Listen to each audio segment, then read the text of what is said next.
ಆಕಾಶವಾಣಿ ಮಡಿಕೇರಿ.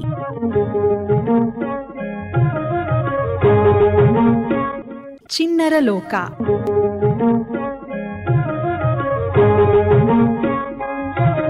ನಮ್ಮೆಲ್ಲ ಪ್ರೀತಿಯ ಪುಟಾಣಿಗಳಿಗೆ ಇವತ್ತಿನ ಚಿಣ್ಣರ ಲೋಕ ಕಾರ್ಯಕ್ರಮಕ್ಕೆ ಆತ್ಮೀಯವಾದಂತಹ ಸ್ವಾಗತ, ಸುಸ್ವಾಗತ.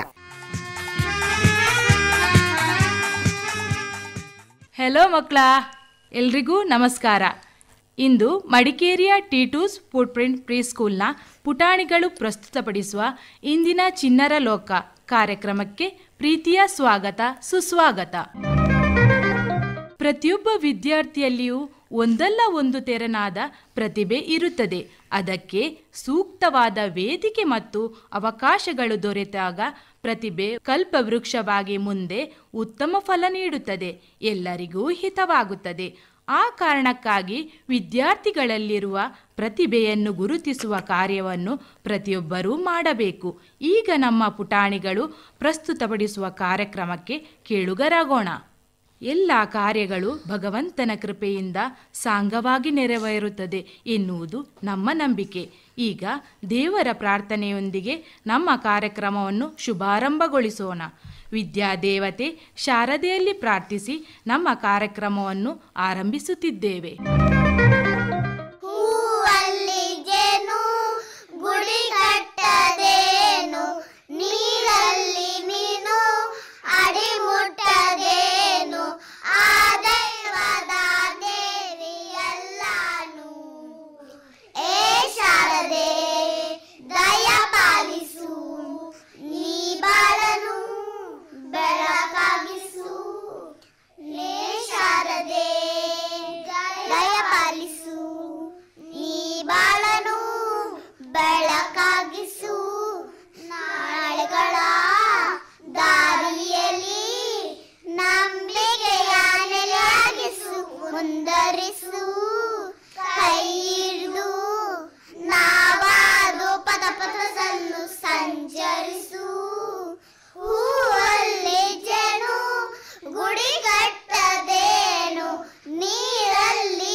ಮಕ್ಕಳ, ನಾಟಕ ಗೊತ್ತಿದೆ ಅಲ್ವಾ ನಿಮಗೆ?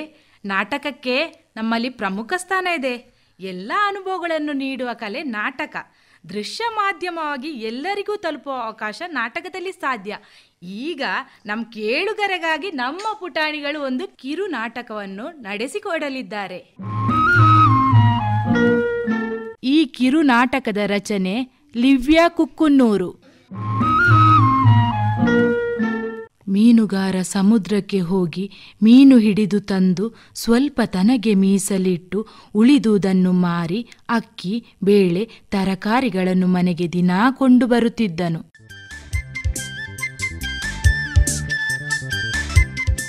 ಬುಟ್ಟಿ ಕೊಡು, ಹೊತ್ತಾಯ್ತು. ಬುಟ್ಟಿ ಕೊಟ್ಟಿದ್ದೀನಿ. ಹೊಸ ತರದ ಮೀನ್ ತನ್ನಿ.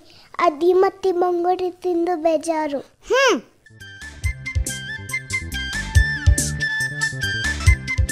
ಮೀನುಗಾರ ಸಮುದ್ರಕ್ಕೆ ಹೋಗಿ ಮೀನು ಹಿಡಿದು ತಂದು ಸ್ವಲ್ಪ ತನಗೆ ಮೀಸಲಿಟ್ಟು ಉಳಿದುದನ್ನು ಮಾರಿ ಅಕ್ಕಿ, ಬೇಳೆ, ತರಕಾರಿಗಳನ್ನು ಮನೆಗೆ ದಿನಾ ಕೊಂಡು ಬರುತ್ತಿದ್ದನು. ತನ್ನ ಹೆಂಡತಿ ಹೇಳಿದಂತೆ ವಿಶೇಷ ಮೀನ ಹಿಡಿಯಬೇಕೆಂದು ಸಮುದ್ರದ ಆಳಕ್ಕೆ ಬಲೆ ಎಸೆದನು. ಮೀನುಗಾರ, ಮೀನುಗಾರ, ನನ್ನ ಬಿಟ್ಟು ಬಿಡು, ಬಿಟ್ಟು ಬಿಡು. ಸೂರ್ಯನ ತಾಪಕ್ಕೆ ನನ್ನ ತಲೆ ತಿರುಗುತ್ತಿದೆ. ಏನೇನೋ ಮಾತು ಕೇಳಿಸ್ತಿದೆ.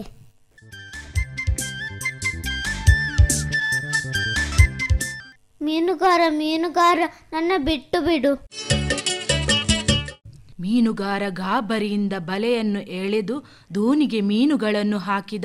ಅದರಲ್ಲಿ ಒಂದು ಹೊಳೆಯುವ ಮೀನು ಇತ್ತು.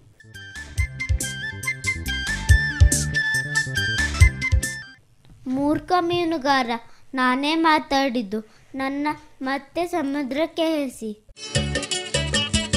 ಇದೆಂತ ಚಮತ್ಕಾರಿ ಹುಳಿಯೋ ಮೀನು ಮಾತನಾಡ್ತಿದೆ, ನನ್ನ ತಲೆ ಸಿದೆ ಇದೆಯಲ್ಲ. ಹೌದು, ಬಿಟ್ಟು ಬಿಡು. ನನ್ನಪ್ಪ ನನಗೆ ಚಿನ್ನದ ಬಣ್ಣದ ಮೀನಿನ ಕತೆ ಹೇಳ್ತಾ ಇದ್ರು. ಅದೇ ಕೇಳಿದಲ್ಲ ಕೊಡುವ ದೇವರ ಮೀನಾಗಿರಬೇಕಿದ್ದು. ಮೀನನ್ನು ಒಂದು ಬುಟ್ಟಿಯಲ್ಲಿ ಹಾಕಿ ಮನೆಗೆ ಬಂದ ಮೀನುಗಾರ ಅವನ ಹೆಂಡತಿಯನ್ನು ಕರೆದನು.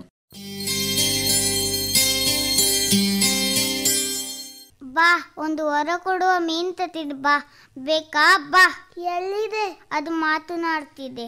ಮೀನುಗಾರ ನನ್ನ ಬಿಟ್ಟು ಬಿಡು. ತಂಗೆ ಕೇಳಿಸ್ತಾ ಇಲ್ಲ, ಸ್ವಲ್ಪ ಬಣ್ಣ ಬೇರಿದೆ ಅಷ್ಟೇ.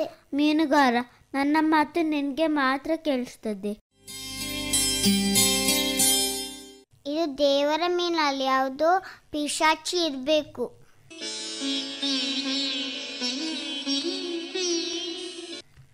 ಮೀನನ್ನು ಒಂದು ಪಾತ್ರೆಗೆ ಹಾಕಿ ಹೊರಗಡೆಯೇ ಇಟ್ಟು ಮೀನುಗಾರ ಮನೆಯೊಳಗೆ ಹೋದನು.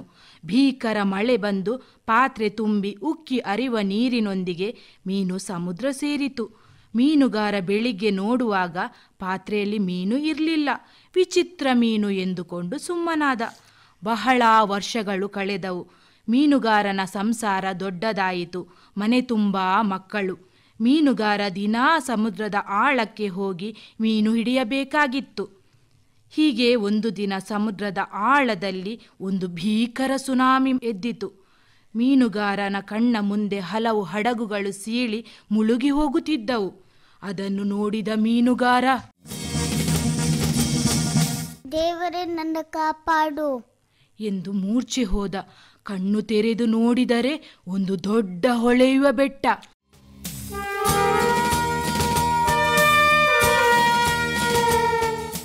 ನಾನು ಸ್ವರ್ಗದಲ್ಲಿ ಇದ್ದೀನಿ ಅನಿಸ್ತದೆ. ನೀನು ಇವಾಗ್ಲೂ ಮೂರ್ಖ ಮೀನುಗಾರನೇ. ಈ ಸ್ವರ ಎಲ್ಲೋ ಕೇಳಿದಾಗಿದೆ ಅಲ್ಲ. ಮೀನುಗಾರ, ನೀನು ನನಗೆ ಸಹಾಯ ಮಾಡಿದ್ದೆ, ಅದಕ್ಕಿಂತ ನಾನು ನಿನಗೆ ಸಹಾಯ ಮಾಡ್ತೀನಿ. ಆದರೆ ನಾನು ಮೀನುಗಾರ, ಇವತ್ತು ನನಗೆ ಧನ್ಯವಾದ ಹೇಳೋ ಅವಕಾಶ ಸಿಕ್ಕಿದೆ. ಧನ್ಯವಾದ ಮೀನುಗಾರ. ಮೀನುಗಾರ ತಬ್ಬಿಬ್ಬಾಗಿ ನೋಡುತ್ತಿರುವಾಗಲೇ ಮೀನು ನುಸುಳಿ ಸಮುದ್ರದ ಆಳಕ್ಕೆ ಸೇರಿಕೊಂಡಿತು. ಮೀನುಗಾರ ತನ್ನ ಜೀವ ಉಳಿಸಿದ ಮೀನಿನ ಬಗ್ಗೆ ಯೋಚಿಸುತ್ತಾ ಮನೆಗೆ ಸಾಗಿದ. ನೀತಿ: ನೀ ನನಗಿದ್ದರೆ ನಾ ನಿನಗೆ.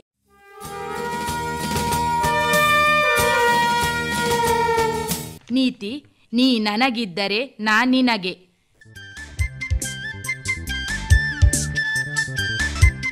ಮೀನುಗಾರ, ನನಗೆ ಇವತ್ತು ನಿನಗೆ ಧನ್ಯವಾದ ಹೇಳೋ ಅವಕಾಶ ಸಿಕ್ಕಿದೆ. ಧನ್ಯವಾದ ಮೀನುಗಾರ.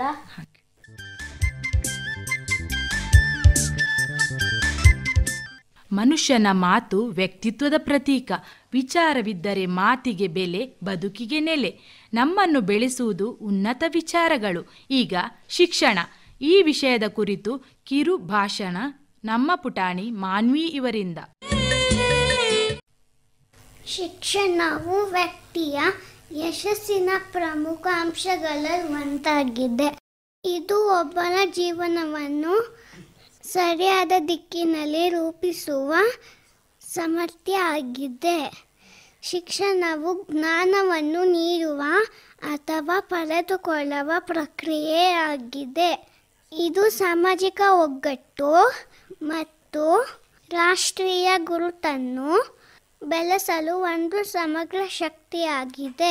ಭಾರತದಲ್ಲಿ ಶಿಕ್ಷಣ ಪ್ರತಿಯೊಬ್ಬ ನಾಗರಿಕನ ಸಾಂವಿಧಾನಿಕ ಹಕ್ಕು. ಜೀವನದಲ್ಲಿ ಏನಾದರೂ ಸಾಧಿಸಬೇಕೆಂದರೆ ಶಿಕ್ಷಣ ಅಗತ್ಯ. ಕನ್ನಡವೆಂದರೆ ಬರೀ ಮಣ್ಣಲ್ಲ. ನಮ್ಮ ಜೀವನ, ನಮ್ಮ ಬದುಕು, ನಮ್ಮ ಭಾಷೆ, ನಮ್ಮ ಸಂಸ್ಕೃತಿ, ನಮ್ಮ ಹೆಮ್ಮೆ. ಕಾವೇರಿಯಿಂದ ಗೋದಾವರಿವರೆಗೆ ವ್ಯಾಪಿಸಿದ ನಾಡು ನಮ್ಮ ಕನ್ನಡ ನಾಡು. ಈಗ ಕನ್ನಡದ ಕೆಲವು ಪ್ರಥಮಗಳ ಬಗ್ಗೆ ಮೆಲುಕು ಹಾಕೋಣ. ಕನ್ನಡದ ಮೊದಲ ಶಾಸನ. ಕನ್ನಡದ ಮೊದಲ ಕವಿ. ಕನ್ನಡದ ಮೊದಲ ಕವಯಿತ್ರಿ. ಕನ್ನಡದ ಮೊದಲ ರಾಷ್ಟ್ರಕವಿ. ಕನ್ನಡದ ಮೊದಲ ವಚನಕಾರ. ಕನ್ನಡದ ಮೊದಲ ಕಾವ್ಯ. ಕನ್ನಡದ ಮೊದಲ ಮಹಮ್ಮದೀಯ ಕವಿ. ಹೊಸಗನ್ನಡದ ಮೊದಲ ಮಹಾಕಾವ್ಯ. ಭಾರತ ರತ್ನ ಪ್ರಶಸ್ತಿ ಪಡೆದ ಮೊದಲ ಕನ್ನಡಿಗ.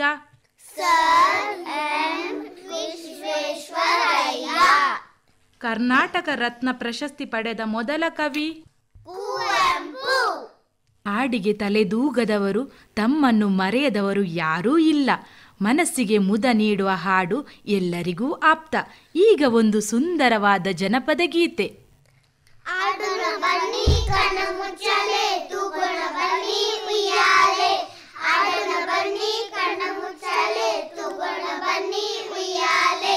ಜೀವನ ಒಂದು ನಾಟಕ ಶಾಲೆ, ಜೀವನ ಒಂದು ನಾಟಕ ಶಾಲೆ, ನಾವೆಲ್ಲ ಪುಣ್ಯವನರ್ಧನ ಶಾಲೆ. ಉಯ್ಯಾಲೆ ಓ ಹೋ ಚಂಪಾಲೆ, ಉಯ್ಯಾಲೆ ಓ ಹೋ ಚಂಪಾಲೆ, ಸುತ್ತಲೂ ಚೆಲ್ಲಿದೆ ರಂಗೋಲೆ, ಬಡ್ಕುತ್ತವನ್ನು ಮಾಲೆ, ಸುತ್ತಲೂ ಚೆಲ್ಲಿದೆ ರಂಗೋಲೆ, ಬಡ್ಕುತ್ತ ಬಲವನ್ನು ಮಾಲೆ, ಬಡ್ಡಿದ ಒಂದು ಪಂಚೆಯ ಸಾಲೆ, ಬಡ್ಡಿದ ಒಂದು ಪಂಚೆಯ ಸಾಲೆ, ತೂಗಾಡಿಕೊಂಡು ತೆಂಗಿನ ಸಾಲೆ. ಉಯ್ಯಾಲೆ ಓ ಹೋ ಚಂಪಾಲೆ, ಉಯ್ಯಾಲೆ ಓ ಹೋ ಚಂಪಾಲೆ, ಆಡೋಣ ಬನ್ನಿ ಕಣ್ಣ ಮುಚ್ಚಾಲೆ, ತೂಗೋಣ ಬನ್ನಿ ಉಯ್ಯಾಲೆ, ಆಡೋಣ ಬನ್ನಿ ಕಣ್ಣ ಮುಚ್ಚಾಲೆ, ತೂಗೋಣ ಬನ್ನಿ ಉಯ್ಯಾಲೆ. ಜೀವನ ಒಂದು ನಾಟಕ ಶಾಲೆ, ಜೀವನ ಒಂದು ನಾಟಕ ಶಾಲೆ, ನಾವೆಲ್ಲ ಕುಣಿಯುವ ಅರ್ಥದ ಶಾಲೆ. ಉಯ್ಯಾಲೆ ಓ ಹೋ ಚಂಪಾಲೆ, ಉಯ್ಯಾಲೆ ಓ ಹೋ ಚಂಪಾಲೆ. ಬದುಕಿಗೆ ಬೇಕಾಗಿರುವುದು ಭರವಸೆ, ಪ್ರೇರಣಾದಾಯಕ ಮಾತುಗಳು. ಈ ಹಿನ್ನೆಲೆಯಲ್ಲಿ ಯಶಸ್ವಿ ಬದುಕಿಗೆ ಕೆಲವೊಂದು ಘೋಷ ವಾಕ್ಯಗಳನ್ನು ಕೇಳೋಣ. ಸತ್ಯವಾಗಿರಿ, ಸೌಮ್ಯವಾಗಿರಿ, ನಿರ್ಭಯವಾಗಿರಿ. ಯಾರೋ ಕಲಿಯದ ಆಸ್ತಿ ಶಿಕ್ಷಣ. ಕಷ್ಟಗಳಿಲ್ಲದೆ ಅಭಿವೃದ್ಧಿ ಸಾಧ್ಯವಿಲ್ಲ. ನಿನ್ನ ಸಮಯ ಬರುವವರೆಗೂ ತಾಳ್ಮೆಯಿಂದಿರು. ಯಾವತ್ತೂ ಕಲಿಯುವುದನ್ನು ನಿಲ್ಲಿಸಬೇಡಿ, ಏಕೆಂದರೆ ಜೀವನ ಎಂದಿಗೂ ಕಲಿಸುವುದನ್ನು ನಿಲ್ಲಿಸುವುದಿಲ್ಲ. ಒಂದು ಹೂವು ಮತ್ತೊಂದು ಹೂವೊಂದಿಗೆ ಸ್ಪರ್ಧೆಗಿಳಿಯೋದಿಲ್ಲ. ಸುಂದರವಾಗಿ ಅರಳುವುದಷ್ಟೇ ಅವುಗಳ ಕೆಲಸ. ನಮ್ಮ ವ್ಯಕ್ತಿತ್ವವು ಹಾಗಿರಬೇಕು. ಸಾಧಿಸುವ ಮುನ್ನ ಕಿವುಡನಾಗಿ, ಸಾಧಿಸಿದ ಮೇಲೆ ಮೂಕನಾಗಿ. ಈ ಪ್ರಪಂಚದಲ್ಲಿ ಜ್ಞಾನಕ್ಕಿಂತ ಮಿಗಿದ ವರವಿಲ್ಲ, ಮತ್ತೆ ಗುರುವಿಗಿಂತ ದೊಡ್ಡವರು ಮತ್ತೊಂದಿಲ್ಲ. ಮನುಷ್ಯನ ಭಾವನೆಗೆ ತಡೆಯಿಲ್ಲ. ಕಣ್ಣಿಗೆ ಕಾಣದ್ದನ್ನು ಕಲ್ಪಿಸಬಲ್ಲ ಶಕ್ತಿ ಜೀವ ಜಗತ್ತಿನಲ್ಲಿ ಮನುಷ್ಯನಿಗೆ ಮಾತ್ರ. ಈ ಹಿನ್ನೆಲೆಯಲ್ಲಿ ವೈವಿಧ್ಯಮಯವಾದ ಕಥಾ ಪ್ರಪಂಚವು ನಮ್ಮ ಮುಂದಿದೆ. ಅದರಿಂದ ಆಯ್ದ ಒಂದು ಸುಂದರವಾದ ಕತೆ ತಮ್ಮ ಮುಂದೆ ಪ್ರಸ್ತುತಪಡಿಸುತ್ತಿದ್ದಾರೆ ಇದೀಗ. ನಾನು ಹೇಳ್ತಾ ಇರುವ ಕತೆ ಹೆಸರು ನರಿ ಮತ್ತು ಕೊಕ್ಕರೆ. ಒಂದು ಕಾಡಿನಲ್ಲಿ ನರಿ ಮತ್ತು ಕೊಕ್ಕರೆ ತುಂಬ ಸ್ನೇಹದಿಂದ ಇದ್ದರು. ಒಂದು ದಿನ ನರಿ ಕೊಕ್ಕರೆನ ಮನೆಗೆ ಊಟಕ್ಕೆ ಕರೀತು. ಇಂದು ರಾತ್ರಿ ನನ್ನ ಮನೆಗೆ ಊಟಕ್ಕೆ ಬಾ. ಕೊಕ್ಕರೆ ನರಿದು ಮನೆಗೆ ಬಂತು. ನರಿ ಕೊಕ್ಕರೆಗೆ ತುಂಬ ರುಚಿಯಾದ ಸಾರು ಬಡಿಸಿತ್ತು. ಸ್ವಲ್ಪ ಕೀಟ್ಲೆ ಮಾಡೋಣ ಅಂತ ನರಿಗನ್ನಿಸ್ತು. ಸ್ವಲ್ಪ ತಮಾಷೆ ತಗೊಳ್ಳೋಣ. ಅದಕ್ಕೆ ಎರಡು ಚಿಕ್ಕ ಚಿಕ್ಕ ಬಟ್ಟನಲ್ಲಿ ಸಾರು ಬಡಿಸಿತ್ತು. ಬಾ ತಿನ್ನೋಣ. ಘಮ ಘಮ ಅಂತಿದೆ. ಬಾ ತಿನ್ನೋಣ. ಊಟಕ್ಕೆ ಕುಳಿತಾಗ ಕೊಕ್ಕರೆದು ಉದ್ದ ಕೊಕ್ಕಿನಲ್ಲಿ ಚಿಕ್ಕ ಬಟ್ಟೆಯಲ್ಲಿದ್ದ ಸಾರನ್ನು ಕುಡಿಯೋಕ್ಕೆ ಆಗಲೇ ಇಲ್ಲ. ಇತ್ತ ನರಿ ನಯದಿಂದ ಕೊಕ್ಕರೆನ ಬಟ್ಟೆನ ನೋಡಿ ಮನಸ್ಸಲ್ಲಿ ನೆಗಡ್ತಿತ್ತು. ಆಹಾ, ನಂದು ಮುಗೀತು, ಇಂದು ನೀನು ಮುಗಿಲಿಲ್ವಾ? ಕೊಕ್ಕರೆ ಬೇಸರ ಮತ್ತು ಹಸಿವಿನಿಂದ ನನಗೆ ಹಸಿವು ಆಗ್ತಿಲ್ಲ. ಒಳ್ಳೆ ಆಹಾರನ ಹಾಳು ಮಾಡಬಾರ್ದು, ನಾನೇ ತಿಂತೀನಿ ಎಂದು ಕೊಕ್ಕರೆಯ ಬಟ್ಟೆಯಲ್ಲಿದ್ದ ಸಾರನ್ನು ಕುಡಿತು. ಕೊಕ್ಕರೆಯು ಬೇಸರ ಮತ್ತು ನಾಚಿಕೆಯಿಂದ ಮನೆಗೆ ಹಿಂತಿರುಗಿತ್ತು. ಆದರೆ ನನಗೆ ತುಂಬ ಸಂತೋಷವಾಯಿತು. ಆಹಾ, ಪಾಪದ ಕೊಕ್ಕರೆ. ಕೆಲವು ದಿನಗಳ ನಂತರ ಕೊಕ್ಕರೆಯು ನರಿನ ಮನೆಗೆ ಊಟಕ್ಕೆ ಕರೀತು. ಕೊಕ್ಕರೆ ನರಿಗೆ ತುಂಬ ರುಚಿಯಾದ ಸಾರು ಬಡಿಸಿತ್ತು. 2 ದೊಡ್ಡ ಹೂಜಿನಿಂದ ಸಾರು ಬಡಿಸಿತ್ತು. ಕೊಕ್ಕರೆಯ ಮನೆಗೆ ಬಂದ ನರಿದು ಚಿಕ್ಕ ಬಾಯಲ್ಲಿ ದೊಡ್ಡ ಹೂಜಿನಿದ್ದ ಸಾರನ್ನು ಕುಡಿಯೋಕ್ಕೆ ಆಗಲೇ ಇಲ್ಲ. ಮೇಲಿದ್ದ ಸಾರನ್ನು ನೆಕ್ಕಿತ್ತು. ಆದರೆ ಕೊಕ್ಕರೆದು ಉದ್ದ ಕೊಕ್ಕಿನಿಂದ ಸುಲಭವಾಗಿ ಕುಡಿತು. ಕೊಕ್ಕರೆ ಕೇಳಿತು, ಚೆನ್ನಾಗಿತ್ತಲ್ಲ, ಎಷ್ಟು ರುಚಿಯಾಗಿತ್ತು. ನರಿಯು ತಾನು ಮಾಡಿದ ತಪ್ಪಿಗೆ ಸರಿಯಾದ ಶಾಸ್ತಿ ಸಿಕ್ತು ಎಂದು ತಲೆ ತಗ್ಗಿಸಿತು. ಈ ಬಾರಿ ನರಿ ಹಸಿವಿನಿಂದ ಮನೆಗೆ ಹಿಂತಿರುಗಿತ್ತು. ಆದರೆ ಒಳ್ಳೆ ಪಾಠ ಸಿಕ್ತು. ಕಥೆಯ ನೀತಿ: ನಾವು ಏನನ್ನು ಕೊಡುತ್ತೇವೆ ಅದು ನಮಗೆ ಸಿಗ್ತದೆ.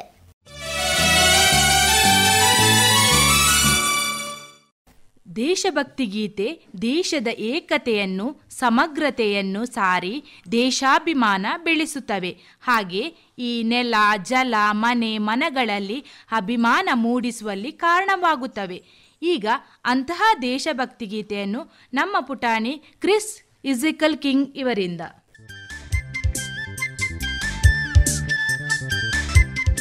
ನನ್ನ ದೇಶ, ನನ್ನ ಉಸಿರು, ನನ್ನ ಪ್ರಾಣ ಭಾರತ, ಶಾಂತಿ ಸಹಬಾಳ್ವೆ ವಿಶ್ವಕ್ಕೆಲ್ಲ ಸಾರುತ್ತ.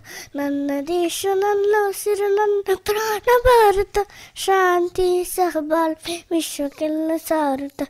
ಇಲ್ಲಿ ಒಮ್ಮೆ ತಮ್ಮ ತಾರರು ಪುಣ್ಯವೂ ಧನ್ಯವೂ ಭಾರತ ಭಾರತ ಭಾರತ ಎನ್ನಲು ಜೀವನ ಸಾರ್ಥಕ. ಭಾರತ ಭಾರತ ಭಾರತ ಎನ್ನಲು ಜೀವನ ಸಾರ್ಥಕ. ನನ್ನ ದೇಶ, ನನ್ನ ಉಸಿರು, ನನ್ನ ಪ್ರಾಣ ಭಾರತ, ಶಾಂತಿ ಸಹಬಾಳ್ವೆ ವಿಶ್ವಕ್ಕೆಲ್ಲ ಸಾರುತ್ತ. ನಾನು ಭಾರತಿ ನಿಂದು ಗರ್ವದಿಂದ ಹೇಳೋನೆ, 10 ಹಲವು ಧರ್ಮ ಒಂದೇ ಎಂದು ಕಾಣುವ ಪುಣ್ಯ ಭೂಮಿ ನನ್ನ ದೇಶ, ಭುವಿಯ ಸ್ವರ್ಗವು. ಇಲ್ಲಿ ಒಮ್ಮೆ ಜಮ್ಮ ತಾರರು ಪುಣ್ಯವೂ ಧನ್ಯವೂ ಭಾರತ ಭಾರತ ಭಾರತ ಎನ್ನಲು ಜೀವನ ಸಾರ್ಥಕ. ಭಾರತ ಭಾರತ ಭಾರತ ಎನ್ನಲು ಜೀವನ ಸಾರ್ಥಕ. ನನ್ನ ದೇಶ, ನನ್ನ ಪ್ರಾಣ ಭಾರತ, ಶಾಂತಿ ಸಹಬಾಳ್ವೆ ವಿಶ್ವಕ್ಕೆಲ್ಲ ಸಾರುತ್ತ. ಕೃಷಿತೋ ನಾಸ್ತಿ ದುರ್ಭಿಕ್ಷಂ. ಕೃಷಿ ನಮ್ಮ ದೇಶದ ಜೀವಾಳ. ಈ ಮಣ್ಣಿನ ಸಂಸ್ಕೃತಿ, ಕಲೆ ಮತ್ತು ಜಾನಪದ ಸಾಹಿತ್ಯದ ಪ್ರತೀಕವಾಗಿರುವ ರೈತ ದೇಶದ ಬೆನ್ನೆಲುಬು. ಈಗ ರೈತರ ಕುರಿತು ತಮ್ಮ ಅನಿಸಿಕೆಗಳನ್ನು ಹೇಳಲಿದ್ದಾರೆ ನಮ್ಮ ಪುಟಾಣಿಗಳು. ರೈತರು ನಮ್ಮ ದೇಶದ ಬೆನ್ನೆಲುಬು. ರೈತರು ತುಂಬಾ ಶ್ರಮಿಸುತ್ತಾರೆ. ಹಳ್ಳಿಗಳಲ್ಲಿ ಕೃಷಿ ಪ್ರಮುಖ ಉದ್ಯೋಗವಾಗಿದೆ. ನಾವೆಲ್ಲರೂ ರೈತರನ್ನು ಗೌರವಿಸಬೇಕು. ರೈತರು ಪ್ರತಿದಿನ ಕೃಷಿ ಚಟುವಟಿಕೆಯಲ್ಲಿ ತೊಡಗಿರುತ್ತಾರೆ. ಕೃಷಿ ದೇಶದ ಪ್ರಮುಖ ಭಾಗವಾಗಿದೆ. ಅನ್ನದಾತ ಸುಖೀ ಭವ. ಹಾಡು ಸಾಮಾನ್ಯವಾಗಿ ಮಾನವನ ಸೃಜನಶೀಲತೆಯನ್ನು ವ್ಯಕ್ತಪಡಿಸಲು ಬಹುಮುಖ್ಯ ಮಾಧ್ಯಮವಾಗಿ ನಿರೂಪಿಸಲ್ಪಟ್ಟಿದೆ. ಈಗ ಇನ್ನೆರಡು ಹಾಡುಗಳಿಗೆ ಧ್ವನಿಯಾಗಲಿದ್ದಾರೆ ನಮ್ಮ ಪುಟಾಣಿಗಳು. ಮಕ್ಕಳ, ನೀವೆಲ್ಲ ಗುಬ್ಬಿ ಮರಿ ನೋಡಿದ್ರಲ್ಲ, ಅದೇ ಗುಬ್ಬಿ ಮರಿಯ ಬಗ್ಗೆ ಒಂದು ಹಾಡು ಕೇಳೋನ್ವಾ? ಗುಬ್ಬಿ ಮರಿ ತಂದಿರುವೆ ಕಡ್ಲೆ ಪುರಿ, ಇಬ್ಬರು ತಿನ್ನೋಣ ಬಾಬಾ ಬಾಬಾ ರೇ ಗುಬ್ಬಿ ಮರಿ. ಅಮ್ಮನ ಪುರಿಗಳು ತಂದಿರುವೆ ಸ್ವಲ್ಪ ತಾಳು, ಇಬ್ಬರು ತಿನ್ನೋಣ ಬಾಬಾ ಬಾಬಾ ರೇ ಗುಬ್ಬಿ ಮರಿ. ಅಮ್ಮನ ಕೇಳ್ತೀನಿ, ಕೊಡದಿದ್ರೆ ಅಳ್ತೀನಿ, ಹೇಗಾದ್ರೂ ತರ್ತೀನಿ ಬಾಬಾ ಬಾಬಾ ರೇ ಗುಬ್ಬಿ ಮರಿ.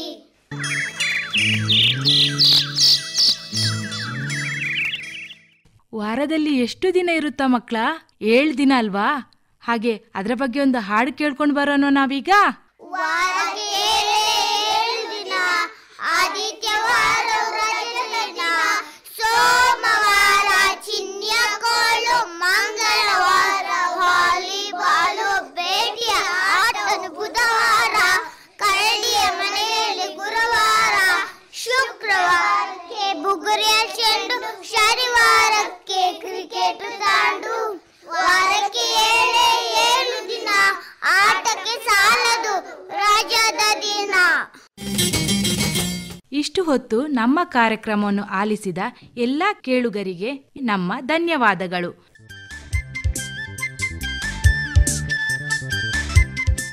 ಇಷ್ಟೊತ್ತು ನಮ್ಮ ಮನಸ್ಸನ್ನು ರಂಜಿಸಿದ ಪುಟಾಣಿಗಳ ಹೆಸರನ್ನು ತಿಳಿದುಕೊಳ್ಳೋಣ್ವಾ?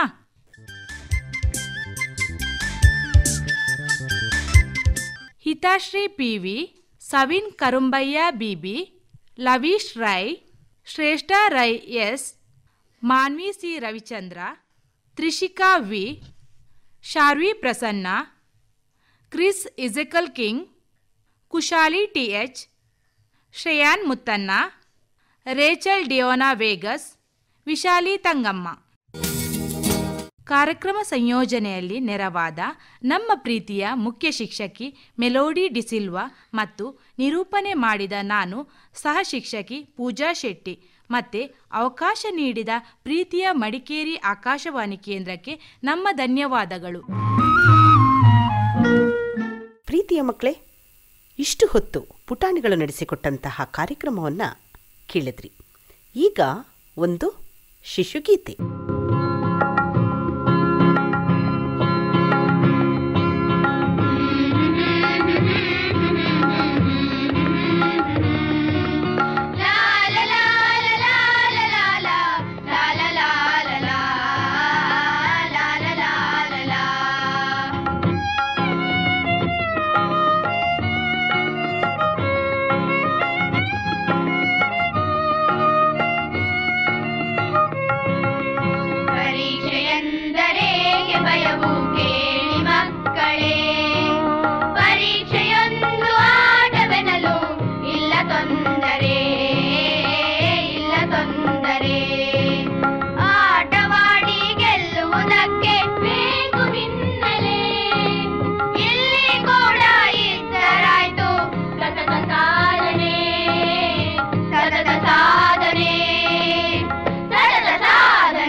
ಶಿಶುಗೀತೆಯೊಂದಿಗೆ ಇಂದಿನ ಚಿಣ್ಣರ ಲೋಕ ಕಾರ್ಯಕ್ರಮ ಮುಕ್ತಾಯವಾಯಿತು. ನಮ್ಮೆಲ್ಲ ಪ್ರೀತಿಯ ಪುಟಾಣಿಗಳಿಗೆ ಹಾಗೇನೆ ಕಾರ್ಯಕ್ರಮವನ್ನು ಪ್ರೀತಿಯಿಂದ ಆಲಿಸಿದ ನಮ್ಮೆಲ್ಲ ಶ್ರೋತೃಗಳಿಗೆ ಮತ್ತೊಮ್ಮೆ ನಮಸ್ಕಾರ, ಶುಭ ಸಮಯ.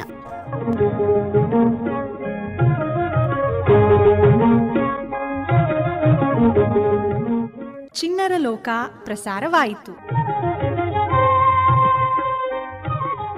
ಚಿಣ್ಣರ ಲೋಕ ಕಾರ್ಯಕ್ರಮದ ಪ್ರಸ್ತುತಿ ಮಡಿಕೇರಿಯ ಟೀಟೋಸ್ ಫುಟ್ ಪ್ರಿಂಟ್ ಪ್ರೀ ಸ್ಕೂಲ್ನ ಪುಟಾಣಿಗಳು. ನಿರ್ವಹಣೆ ಎಂ ಶಕುಂತಲಾ.